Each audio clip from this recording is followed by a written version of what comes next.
Dear friends, the incumbent Secretary General of the United Nations Organization, Antonio Guterres, has been awarded the prestigious For Freedom Award this week.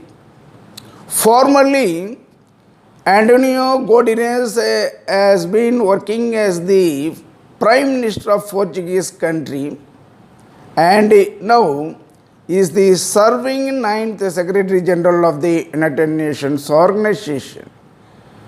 And on behalf of the citizens of this country, we express our sincere wishes to the prestigious award given to Antonio Guterres this week.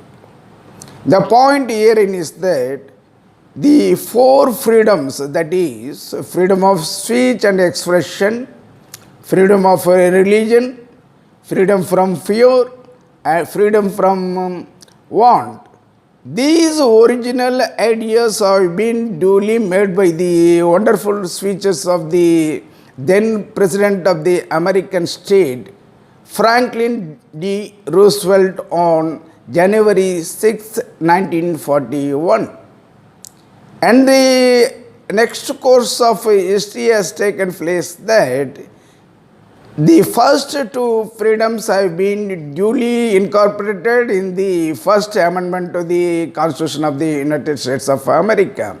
The other two freedoms, that is, freedom from fear, freedom from want, have been duly incorporated in the US Bill of Rights. It's a different story.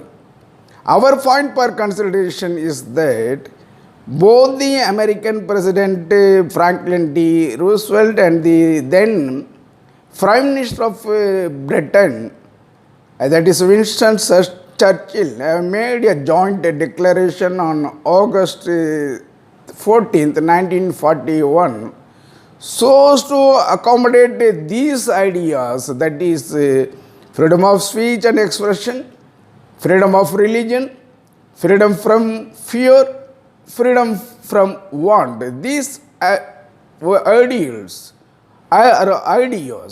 have been duly incorporated in the Atlantic Charter and both have signed, and these documents were the basic foundation for the establishment of the United Nations Organization in the year 1945.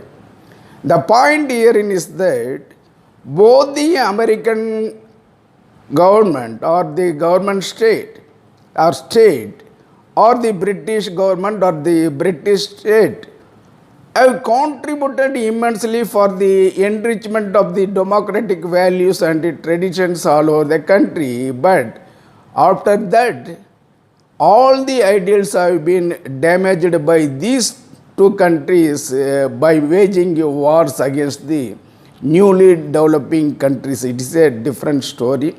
The point herein is that all the relevant ideas, that is, freedom of speech and expression, freedom from fear and freedom from want, freedom of religion, all these have been duly damaged in almost all parts of the international community and the states who are ruling at this present juncture. Hence, at this given point of time, we make an appeal to the international community so as to adhere to the principles of the Atlantic Charter, which have been duly incorporated in the United Nations, that is, General Assembly, as Universal Declaration of Human Rights, and these things are to be implemented by the member states of 193 countries in its letter and spirit. This is the message of this video. Thank you so much.